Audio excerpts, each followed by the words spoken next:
retos, oportunidades. Vamos a empezar para hacer un buen uso del tiempo este segundo bloque que se denomina Educación para el Desarrollo Sostenible. Bueno, tal vez algunas consideraciones. Recuerden que afuera hay una estación de café para que ustedes puedan, cuando quieran ir, a disfrutar un café y regresar.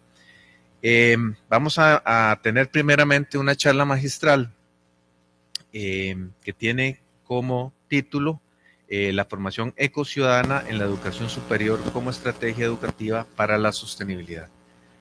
Esta charla magistral va a estar a cargo de la doctora Heidi Vega García, que pertenece al Centro de Estudios Generales de la Universidad Nacional UNA.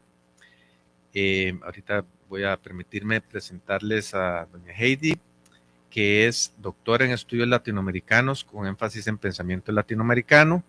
Cuenta con una maestría en relaciones internacionales y diplomacia con énfasis en medio ambiente y desarrollo, así como un bachiller en relaciones internacionales, todos otorgados por la Universidad Nacional de Costa Rica. Además posee un diplomado en investigación interdisciplinaria en educación para la sostenibilidad del desarrollo, otorgado por la Universidad Nacional Autónoma de México.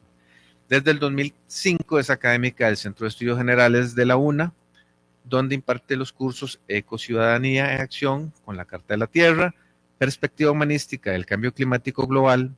Asimismo, representa a la Universidad Nacional en la Red de Cultura Ambiental del CONARE. Actualmente colabora en un proyecto de investigación interdisciplinario desarrollado en conjunto por el Instituto de Estudios Sociales en Población, IDESPO, el Instituto de Investigación y Servicios Forestales, INICEFOR, el Centro de Estudios Generales y la Escuela de Historia de la Universidad Nacional.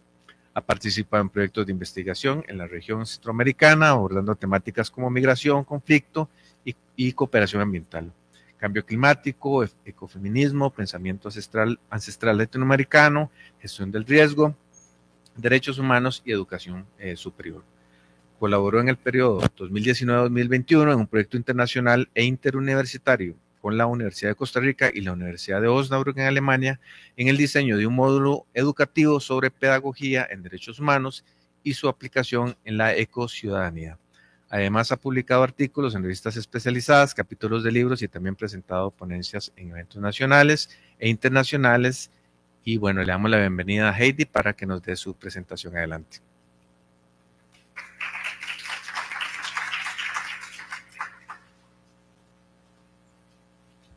Bueno, muchísimas gracias. Para mí es un gran gusto compartir con ustedes en esta tarde. Y yo sé que es un poco difícil después del almuerzo poder retomar de nuevo con la energía que teníamos en la mañana. Tal vez ahorita ustedes sienten un impas, así que les voy a pedir que hagamos una actividad, llamémosle de activación. Entonces, si gustan pueden ponerse de pie, por favor. Tratemos de relajarnos, tratemos de canalizar toda la energía. Y vamos a ver si ustedes logran hacer esta actividad, porque a veces me dicen que es muy difícil. Yo no sé por qué a veces las personas lo ven como tan difícil. Ustedes pueden hacer esto para un lado y para el otro, ¿verdad? ¿Lo lograron? Bueno, se los dejo de tarea, entonces, para que lo practiquen todos los días, activen. A mí me dijeron, bueno, esto me lo enseñaron unas amigas taiwanesas, me dijeron que era como una técnica para alinear y no sé, establecer un vínculo en la corteza cerebral, así que es una actividad de activación. Y bueno, espero que lo practiquen. Si no lo lograron, ahí veo que todavía falta un poquito más de práctica. Entonces, bueno, pueden tomar asiento. Muchísimas gracias. Bueno, yo espero que esa pequeña actividad pues nos dé un poquito de energía para continuar con lo que tenemos el día de hoy. Entonces, yo voy a hacer una conexión desde la parte educativa, recordando lo que vimos en la mañana, que tenemos como base para poder continuar conversando sobre lo que nos convoca, que es el desarrollo sostenible. Bueno, en la mañana escuchamos sobre nanotecnología, escuchamos sobre robótica, también escuchamos sobre la parte de ciencia ciudadana, la parte de cuencas, escuchamos finalmente el último bloque con la presentación de una maestría sobre adaptación al cambio climático. Entonces, todo lo que tienen en común estos diferentes aportes que han sido compartidos hasta este momento es que todos se sustentan en una base educativa. Yo los invito a que ustedes hagan la reflexión hacia ustedes mismos y también piensen en todas las personas que han pasado por este podio. ¿Qué sería de ellos si no hubieran tenido el acceso a la educación? Piensen ustedes, desde que entramos al kinder, a la escuela, al colegio y llegamos a las universidades, y las universidades nos cambian totalmente la visión de mundo.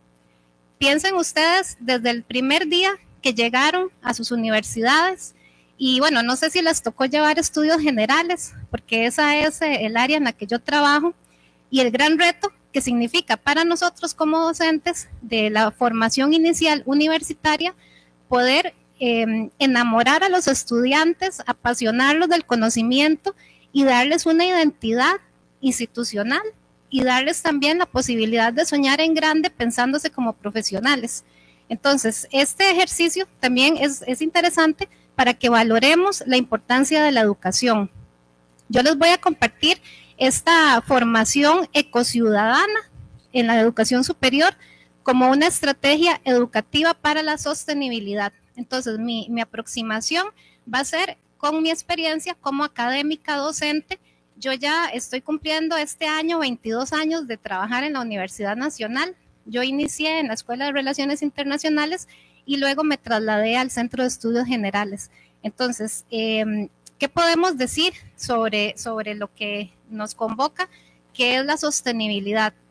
Es una paradoja, es una situación compleja si ponemos en una balanza cuáles son todos los desafíos que enfrenta esta generación, nuestros jóvenes, las personas que se están profesionalizando, los ciudadanos, las empresas, los políticos, todos como personas, parte de una sociedad. Enfrentamos diversos desafíos. Como ustedes pueden ver ahí, hice un collage así con fotografías de grandes desafíos. Por un lado tenemos temas ambientales. Ya en esta mañana se ha compartido, por ejemplo, la contaminación, el tema del recurso hídrico. Tenemos también la parte de la contaminación atmosférica. Tenemos, bueno, aquí abajo ustedes pueden ver el tema de la robótica, la inteligencia artificial, las nuevas tecnologías. Tenemos una persona adulta mayor. De hecho, la charla que se habló de robótica, se hablaba del brazo para poder también dar apoyo a personas adultas mayores. Tenemos el tema de las sequías como parte del calentamiento climático, la acción, por ejemplo, jóvenes participando, involucrándose en actividades pro ambiente. Tenemos el desafío de la biodiversidad, cada vez más especies en peligro de extinción o directa e indirectamente por la acción humana. Y bueno, aparece ahí lo de la guerra, que es una nueva, llamémosle, dinámica que se agrega a esta parte del siglo, ¿verdad? Del 2025, 2024, 2023, hablando de conflictos internacionales. Si también analizamos hace 5 años, ¿cuál era el gran tema que nos preocupaba? La pandemia. Y en algún momento se dijo que la humanidad iba a salir mejor de la pandemia, que íbamos a reflexionar como humanidad del impacto que el ser humano generaba en el planeta, volver a ver ciudades limpias con animales que antes no habían y el impacto del ser humano, la huella ecológica. Y sin embargo, ya pasaron 5 años de la pandemia y no sé si somos ahora mejores o algo nos tuvo que enseñar la pandemia. Entonces, imaginémonos la realidad donde todos estos problemas se interconectan unos con otros. Esto es lo que se llama el pensamiento complejo. Y entonces, para poder a veces solucionar un problema, si lo analizamos de forma muy específica, ¿verdad? Ese es el problema de la profesionalización de las carreras, que entonces las personas que estudian solo la parte ambiental se centran en eso y los que estudian solo la parte social se centran en lo social, cuando en realidad todo está interconectado y no existen barreras entre los elementos socioambientales. Si analizamos incluso el ser humano, dentro de toda esta compleja red de elementos, el ser humano es un ser que está integrado por 3 dimensiones y lo más básico es una dimensión biológica. Nosotros somos seres que pertenecemos al ecosistema, necesitamos de los recursos naturales, sin ellos no podemos vivir, como bien lo decían ahora temprano, no podemos vivir sin el agua, podemos vivir sin las redes sociales, pero bueno, sin el agua no podemos. Luego, somos seres sociales que tenemos una inteligencia, tenemos la capacidad de razonar, de darnos cuenta de lo que pasa a nuestro alrededor. También somos seres que nos hemos fragmentado socialmente, aunque todos somos seres biológicos, nacemos y crecemos en diferentes realidades históricas. No es lo mismo un ciudadano que nace en Costa Rica a un ciudadano que nazca en cualquier otra parte del planeta, pero todos somos siempre seres biológicos, pero somos seres sociales que estamos contextualizados por la realidad en la que nacemos y crecemos.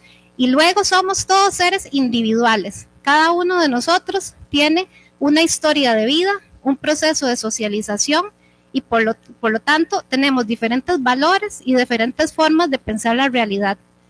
Muchas veces el sistema social nos dice que hay cosas que debemos cumplir, por ejemplo, ¿verdad? Lo que nos enseña la educación, pero al fin y al cabo el ser humano en su último peldaño, que es esa parte personal, lo que es individual, el ser humano al fin y al cabo utiliza su sistema moral para actuar o para no actuar.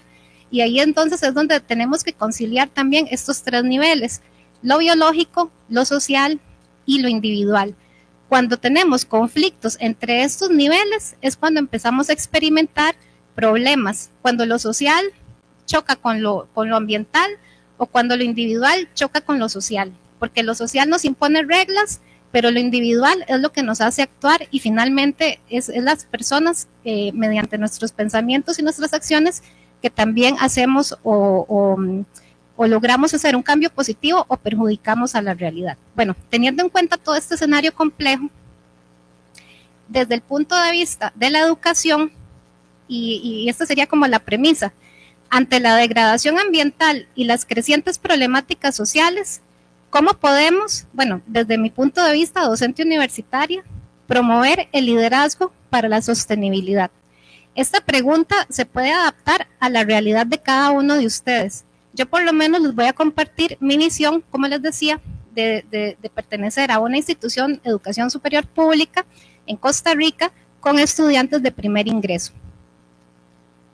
Entonces, primero, es importante entender qué es una estrategia educativa y cómo la ecociudadanía, ahorita luego les explico qué es el concepto ecociudadano, se puede fomentar ese cambio de visión en los estudiantes, en las personas que están en formación profesional, dándoles una nueva idea de valores, actitudes y habilidades necesarias para actuar de forma responsable frente a los problemas ambientales, promoviendo estilos de vida sostenibles.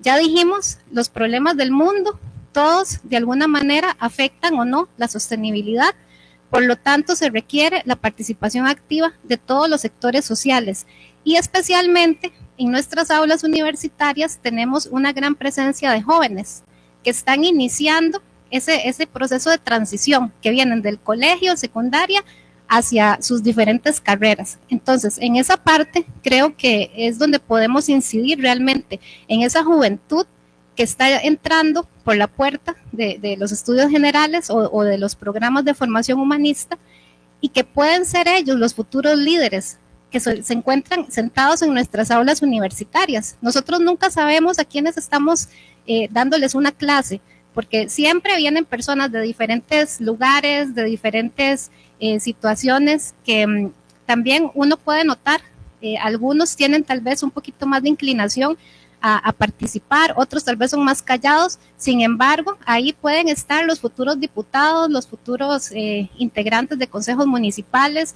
los futuros empresarios, los futuros, no sé, presidentes, personas que van a tomar el poder de la decisión y los futuros docentes, que son los que van a continuar con nuestro trabajo, porque también uno de los conceptos que mencionaron temprano era el tema del relevo generacional.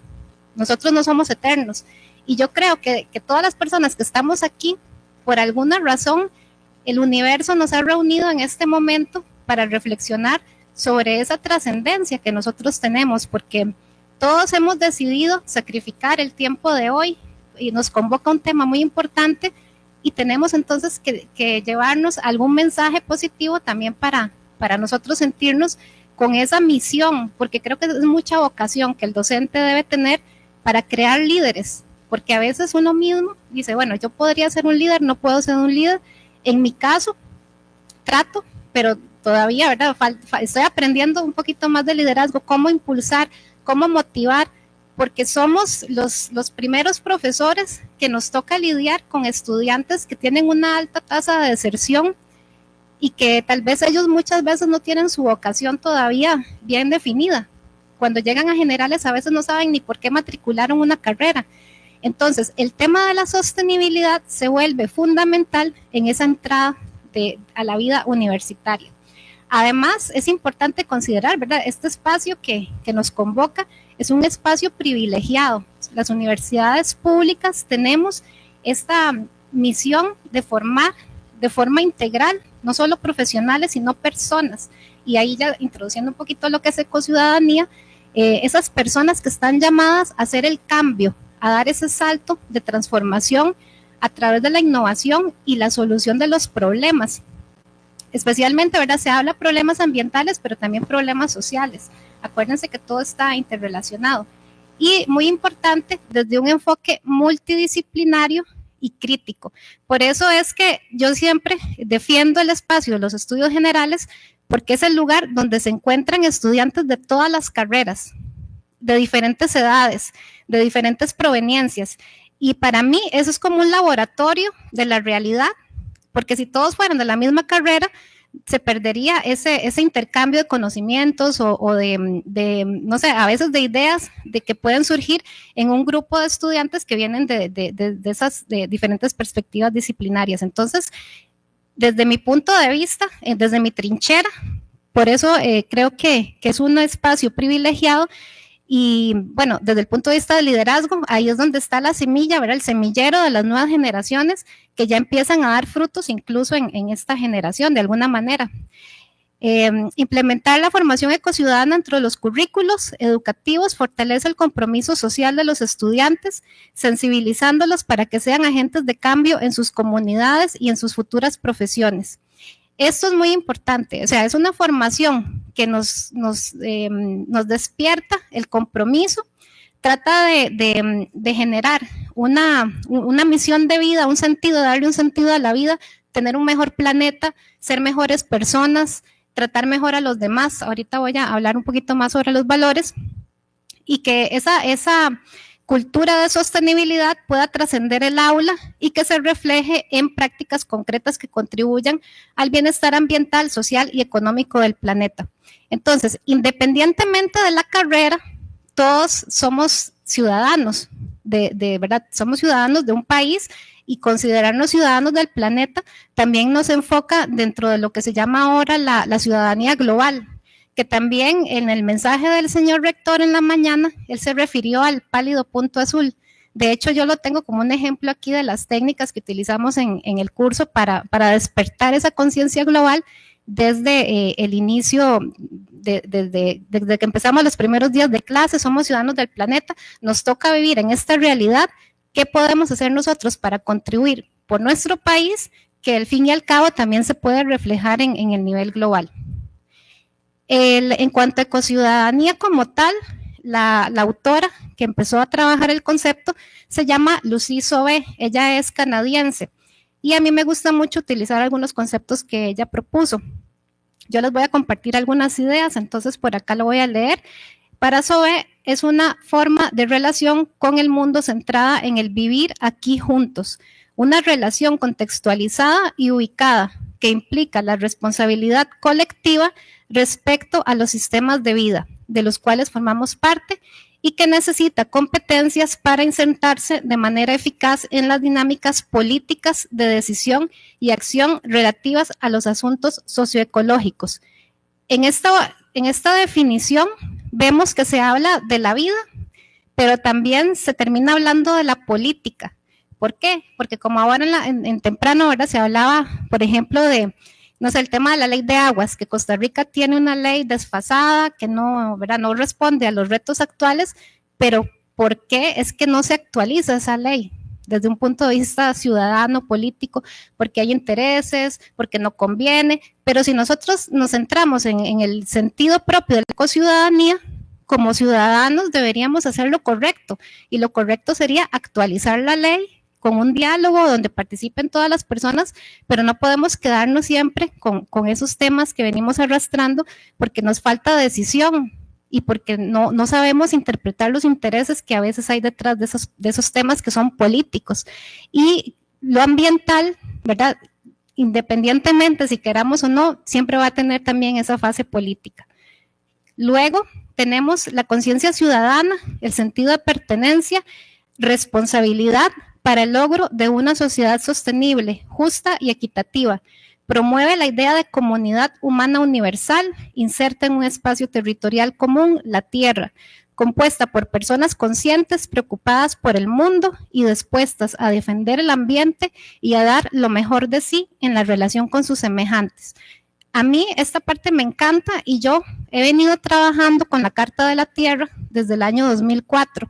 La Carta de la Tierra es un documento que habla de 16 principios que a su vez se divide en muchísimos principios más para lograr un mundo sostenible, ¿verdad? Y no solo sostenible en la parte ambiental, sino también se habla de justicia social y económica, democracia, no violencia y paz, respeto y cuidado a la comunidad de la vida, integridad ecológica, etcétera.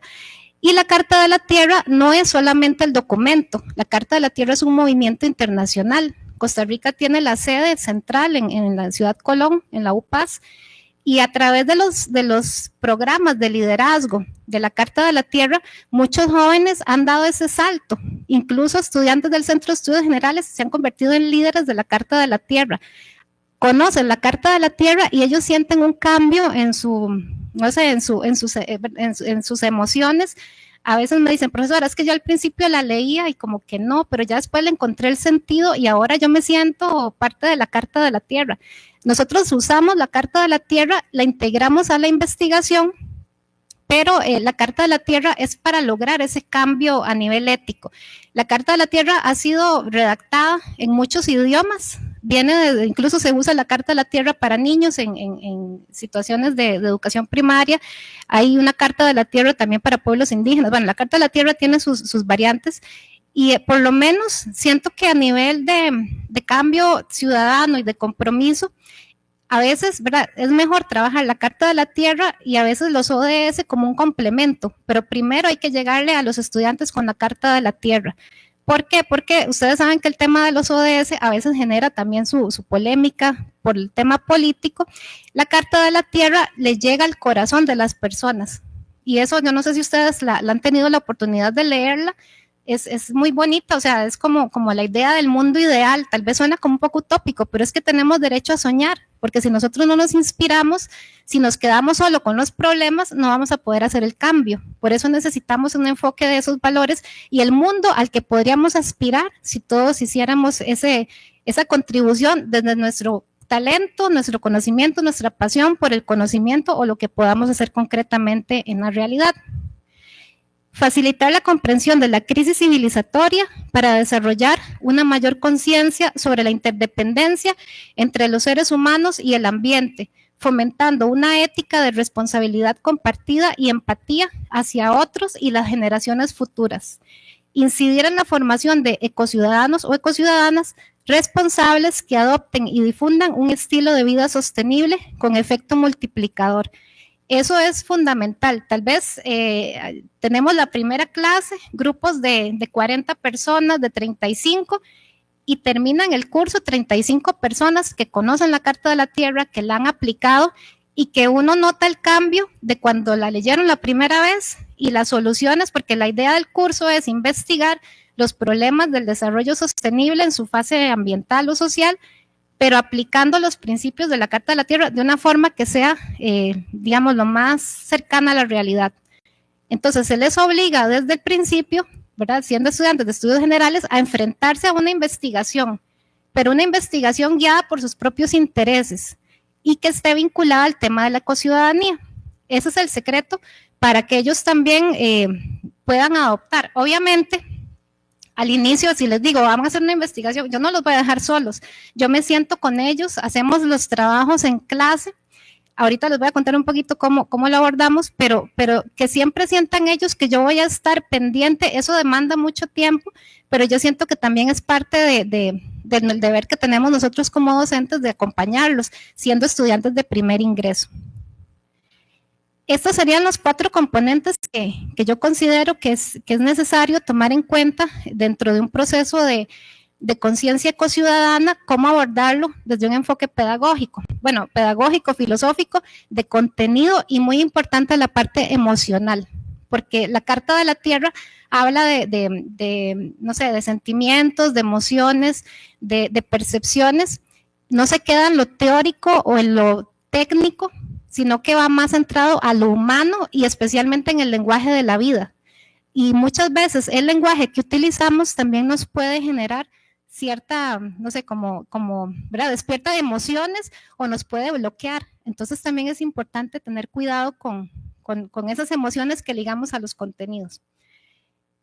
Así como una lluvia de ideas, ¿qué temas se pueden abordar dentro de una perspectiva filosófica de la ecociudadanía?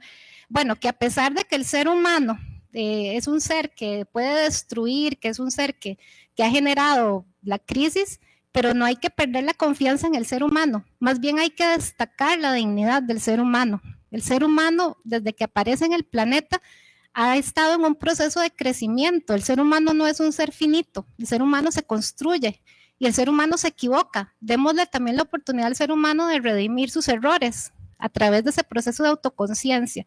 Entonces, pensamos que el ser humano, a pesar de todo, el ser humano es el único que va a poder salir de la crisis si llega a cabo ese cambio. Obviamente, ¿verdad? La dignidad humana es un valor fundamental que hemos ido perdiendo como sociedad.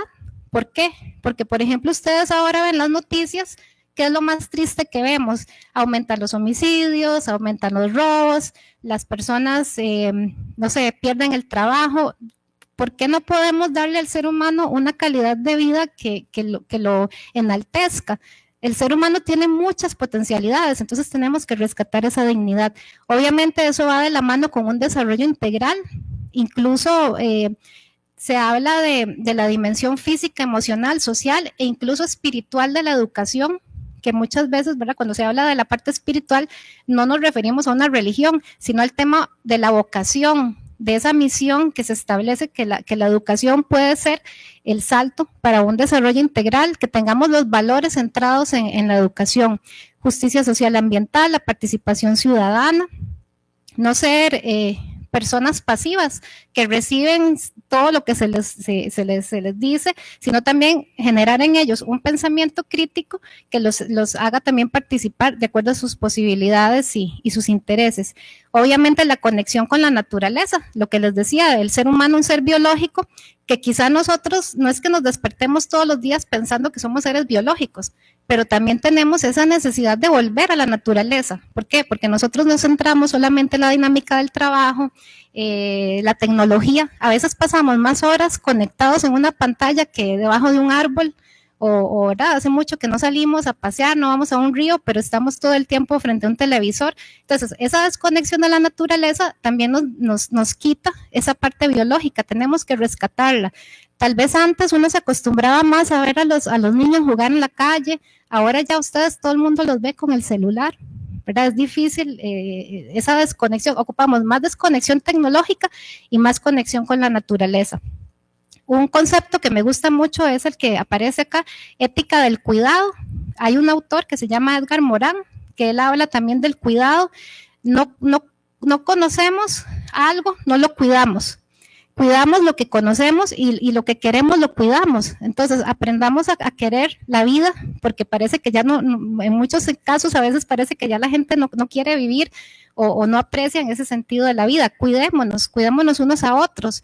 Pensemos en esa, digamos, como interacción generacional. Las generaciones adultas con las generaciones jóvenes y las generaciones jóvenes con las generaciones que aún no están en el planeta. Ese es un tema de intergeneracionalidad. También está la interculturalidad, también enriquecernos de las diferencias de, no sé, ahora con los viajes las personas interactúan más en contextos de diferentes idiomas, de diferentes religiones. Ninguno es más importante que el otro, todos aportan algo y lo importante también es entender muchas veces que los valores tienen esas diferencias culturales, pero por ejemplo, el tema del ambiente puede ser un valor que acumule a diferentes personas de diferentes visiones. Por ejemplo, el tema del cambio climático, que también si se politiza puede ser un problema, pero si lo vemos como un tema urgente en el cual tenemos que rescatar al planeta, lo ponemos como una misión, las personas se pueden unir y pueden hacer cambios positivos. La responsabilidad, todos tenemos que adoptar algún hábito o alguna situación que por lo menos, no sé, el tema de huella ecológica, que seamos conscientes, ok, cuánta, no sé, residuos, ¿cuántos residuos genero yo al día? Más o menos la estadística es que 1 kilo diario de basura, que no se recicla o involucrado ahí plástico. Tratemos de decir, bueno, no es mi huella ecológica la que hace el gran problema en el planeta, pero yo me voy a hacer cargo de esta botella y ojalá no volver a usarla más o usarla las veces, ¿verdad? Hay que investigar, porque también a veces dicen, bueno, es que las personas como que lo del plástico se ha vuelto en el problema de ahora. ¿Cómo podemos reducirlo de una manera que sea menos dañina para la salud, para el ambiente? Bueno, la responsabilidad que tenemos que mantener de cada uno de los elementos con los que interactuamos. Y obviamente todo esto hacia una transformación personal y social. Entonces, dentro del enfoque de la ecociudadanía, mi recomendación es que lo trabajemos desde un punto de vista del factor humano positivo. No seamos así como el ser humano es como no sé, como yo he escuchado frases muy feas, el ser humano y el planeta, y que el planeta, ¿verdad?, puede existir sin nosotros, pero pensemos que el ser humano, si somos esta gran familia humana, alguna misión nos tocará ejercer en el planeta. Entonces, pensemos que sí se puede, no porque, digamos, porque también si empezamos desde el inicio, como diciendo, no, es que al final todos son problemas y no podemos hacer el cambio, nosotros mismos nos vamos a frenar. Entonces, hay que considerar que detener la crisis socioambiental es un imperativo ético. Tenemos que despertar la confianza en el ser humano y en su creatividad. Por ejemplo, todo lo que hemos compartido el día de hoy, todas esas investigaciones y la tecnología, es el ingenio del ser humano. Es algo positivo. O sea, las personas que han venido a exponer también gracias a la educación, gracias a su talento, a su pasión y a su compromiso, han creado todas esas innovaciones que pueden mejorar la sociedad.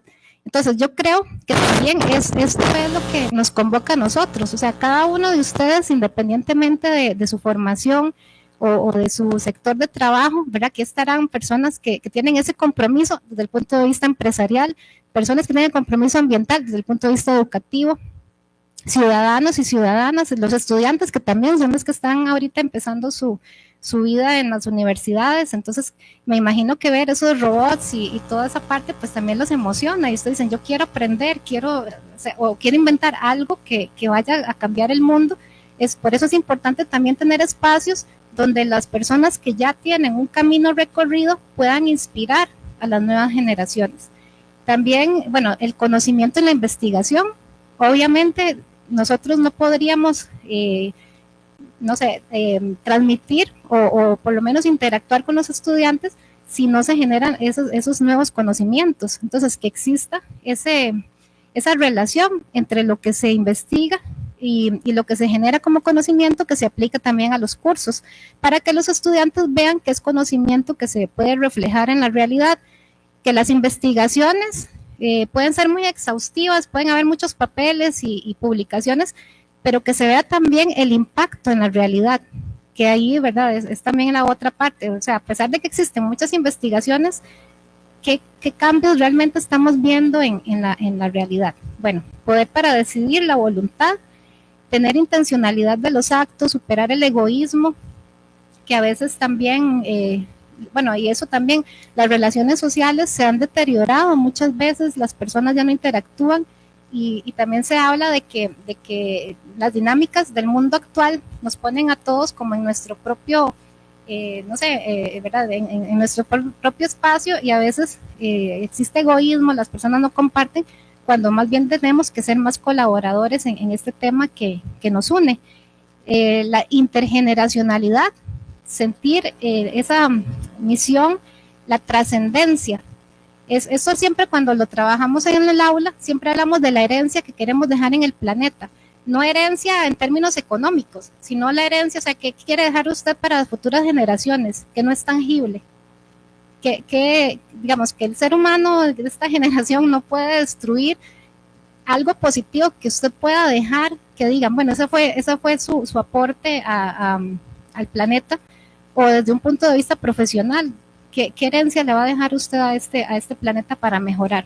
Y que puede ser trascendental para usted como persona en el tiempo, pero también que puede inspirar a otras personas.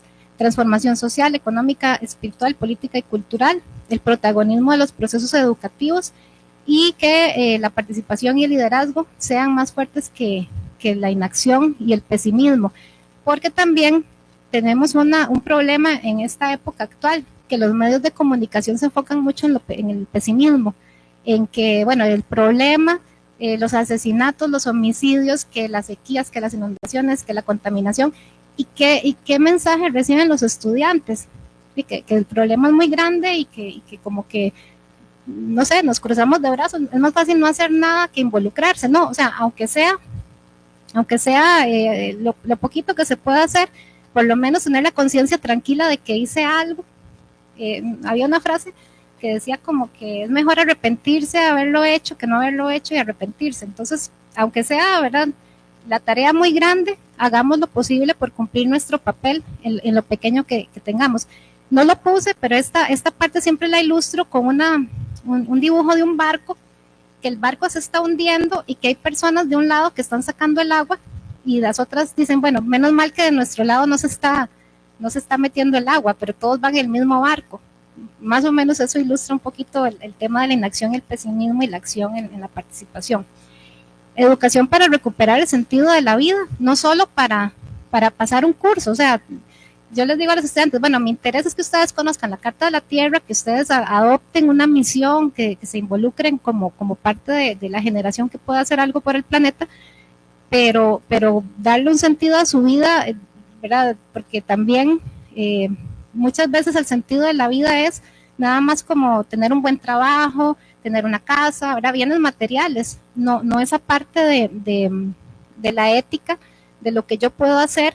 Tal vez dono parte de mi tiempo en un voluntariado, hacer algo mínimo por lo menos. Si más personas se apuntaran a hacer eso, podríamos también tener ¿verdad?, más visibilidad, y la gente, al ver personas que están actuando, más personas pueden actuar. Entonces, de ahí va el efecto multiplicador. Involucrar la complejidad y la interdisciplina, igualmente el diálogo de saberes.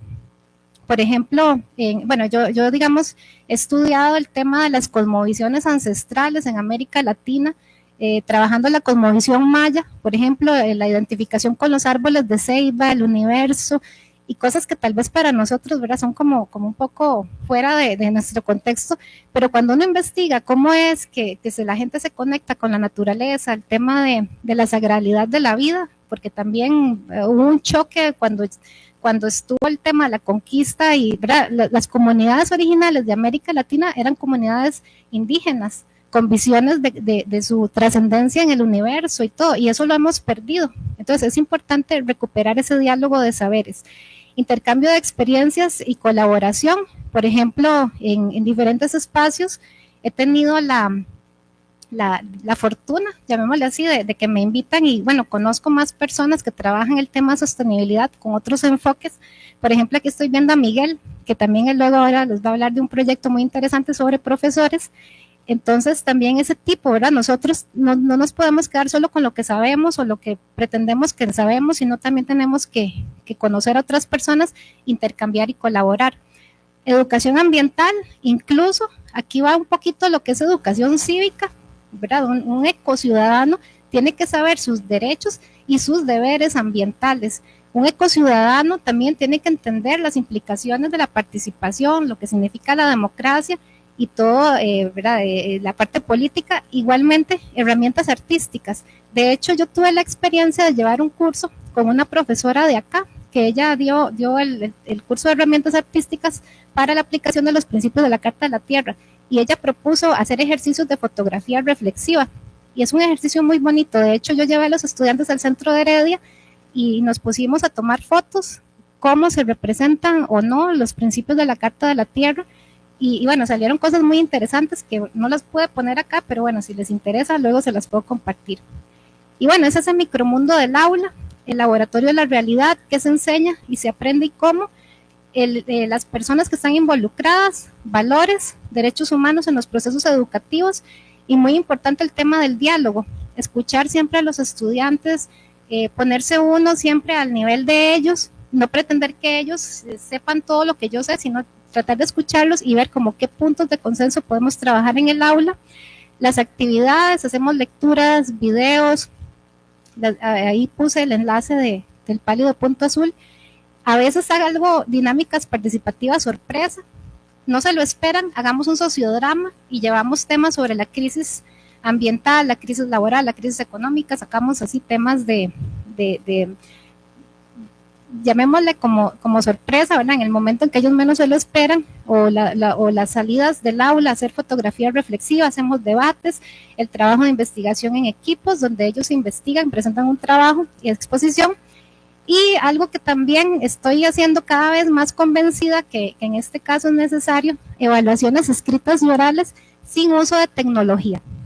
Es parte de la desconexión digital que tenemos que, porque para mí es mejor escuchar a un estudiante tal vez con su punto de vista, tal vez no tan elaborado que si él se lo pide a un chat de inteligencia artificial. Eso para mí no representa conocimiento ni compromiso.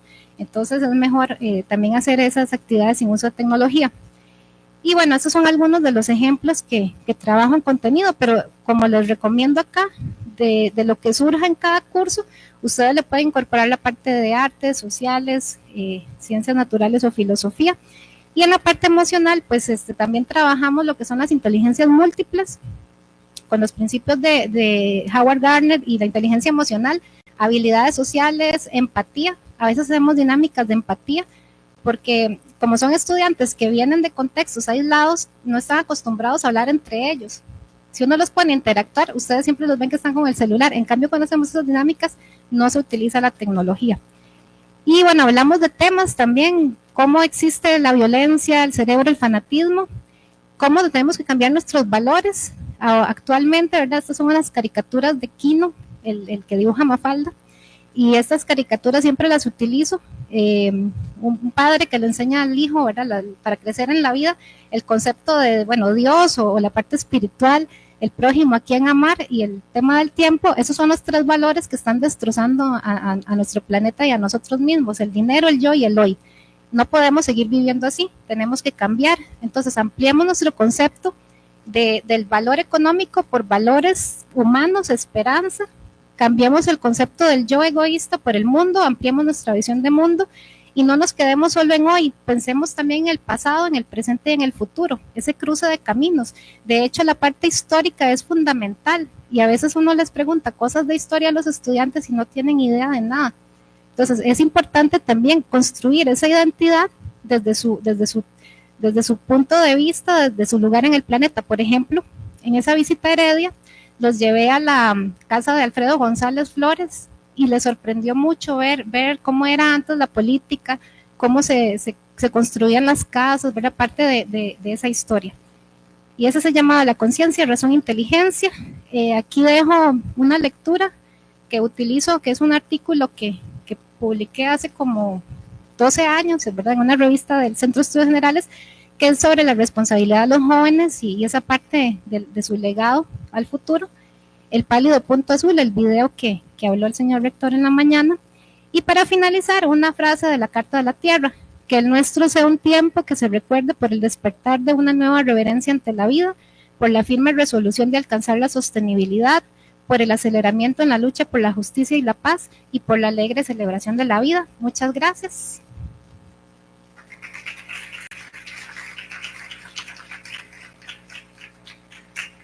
Muchas gracias a la doctora Heidi por su interesante conferencia. Vamos a abrir el espacio para preguntas.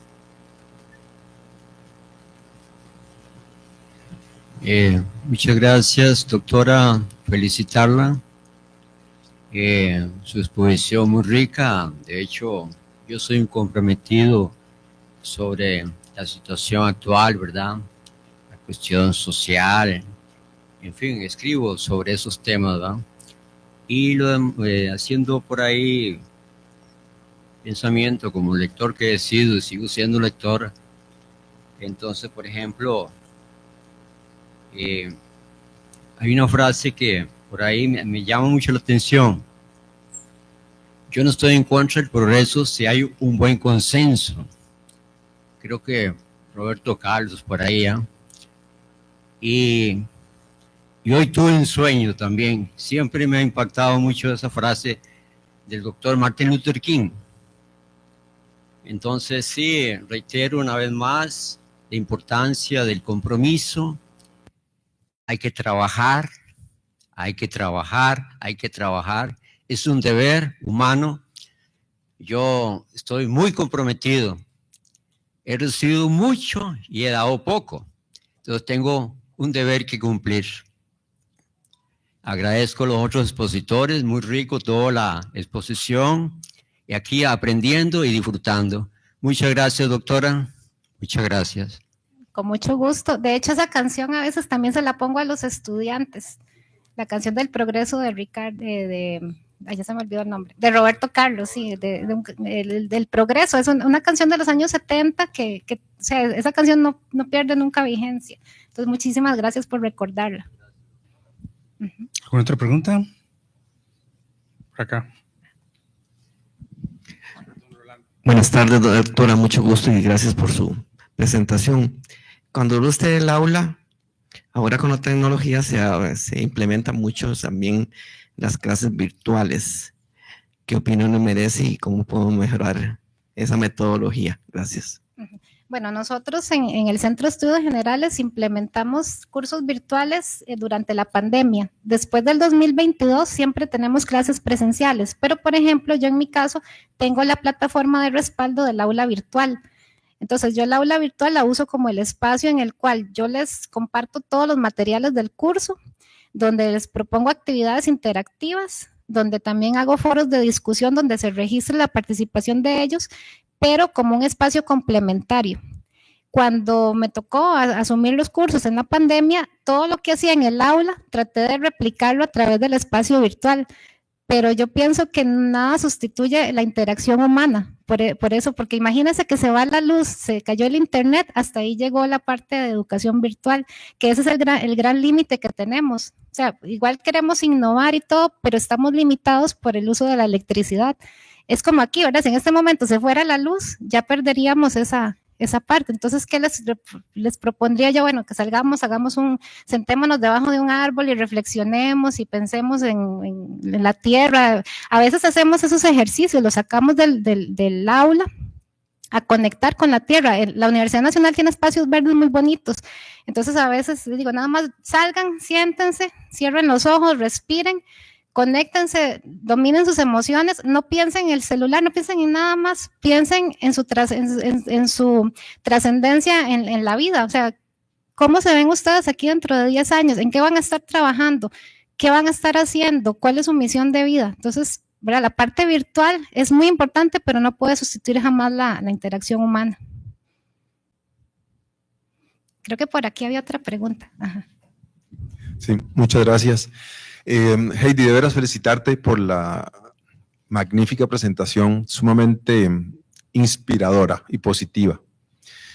Yo quería hacerte una pregunta muy concreta. Yo doy un curso sobre, yo trabajo en temas de sostenibilidad dentro de ingeniería industrial también. Y se habla mucho del tema de los ODS, ¿de acuerdo? Enormemente. En la otra carrera, acá en la UTN, en Ciencias, Ingeniería, Ciencias Forestales y Vida Silvestre, se habla de ODS igualmente. Ya muy poco se habla de Carta de la Tierra. Te oigo hablar sobre Carta de la Tierra. Mi colega Ana Lorena Salmerón habla enormemente sobre eso. Por ahí antes escuchaba a Lorena San Román también hablando enormemente sobre esos temas. Pero ya lo oye cada una vez menos, la Carta de la Tierra. Entonces, mi pregunta concreta, ¿cómo rescatar Carta de la Tierra y cómo unirla verdaderamente o trabajarla adecuadamente cuando el enfoque hoy en día es más bien ODS, Ujú. ¿de acuerdo? ¿Cómo lo propondrías y cómo lo harías o cómo lo estás haciendo? Sí, de hecho, yo siempre como que, bueno, igual con la historia del proyecto de acción por los ODS, cuando me invitaron, yo también les propuse Carta de la Tierra y les dije, bueno, mi misión ahora es integrar los ODS, porque yo siento que lo de los ODS, al principio, si uno bueno, y como son cursos de estudios generales, ¿verdad? Los estudiantes vienen con diferentes conocimientos de las carreras, tal vez algunos vienen con más conocimiento de ODS y otros menos. Entonces, yo lo que tengo que hacer es primero recibirlos y llegarles por la parte de la acción, de la voluntad. Entonces, la Carta de la Tierra tiene ese lenguaje que nos invita al compromiso y apela más al cambio individual y a la construcción de vínculos y conexiones humanas. Los ODS son más como pasos, ¿verdad? El ODS de acción por el clima, entonces trata de esto, ¿verdad? Entonces, digamos que los ODS yo los puedo trabajar como complemento a los principios de la Carta de la Tierra, pero yo no quiero abandonar la Carta de la Tierra, porque la Carta de la Tierra de hecho surge en el año 2000, como todo el proceso que viene de Río de Janeiro del 92, entonces yo me acuerdo que cuando yo estaba en la escuela, en sexto grado, creo que ese era el 92, a nosotros nos pusieron a firmar, y yo me acuerdo que yo firmé, y cuando llegó Miriam Vilela a la Universidad Nacional a presentarnos la Carta de la Tierra, ella nos dijo, sí, en este proceso se recogieron firmas de estudiantes y todo, y yo como que lo recordé, yo la Carta de la Tierra, no sé, me suena más bonito, me parece como más personal, pero obviamente, ¿verdad? No me puedo quedar solo con la Carta de la Tierra, porque también tengo que innovar en el curso y bueno, incorporar, y por ejemplo, a mí me gusta mucho lo de acción climática por el otro curso que yo doy, que es Perspectiva Humanística del Cambio Climático. Entonces, tal vez el Centro de Estudios Generales no maneja tan directamente los ODS, o por lo menos yo, ¿verdad? Otros compañeros posiblemente los integren, pero yo sí tengo como ese amortiguador de la Carta de la Tierra desde el punto de vista ético. Pero sí, por ejemplo, en el proyecto nos dejaron la tarea cómo lo vamos a integrar. Entonces, yo estoy identificando en una tablita los principios de la Carta de la Tierra y con cuáles ODS se conectan. Entonces estoy tratando de integrar las actividades, incluso la fotografía reflexiva y todo, para los ODS. Pero ese es el salto que estoy haciendo en este momento, porque también para mí, ¿verdad? Yo todo desde el 2004, ya son casi 20 años, desde 21 años trabajando con la Carta de la Tierra, entonces siento que muchos estudiantes se han incorporado al tema de liderazgo por la Carta de la Tierra. Entonces creo que sí, por ejemplo, hay Denis Pérez, un geógrafo, él es un joven líder de la Carta de la Tierra. Ellos, cuando ellos terminan de llevar los cursos en la universidad para convertirse en líderes, ellos llevan cursos de la Carta de la Tierra en la UPAS y luego se convierten en líderes mundiales. Entonces Denis me cuenta, es que fui a Brasil, fui a Indonesia y participo en grupos de voluntariado y se vuelven jóvenes muy activos. Hay muchos jóvenes que están trabajando y aquí en Costa Rica hay bastantes jóvenes Carta de la Tierra. Entonces creo que por ahí va esa parte más humana, más cercana, que me puede permitir, me sensibiliza para luego entonces yo poder entender, ¿verdad?, la aplicación de los ODS. Con mucho gusto.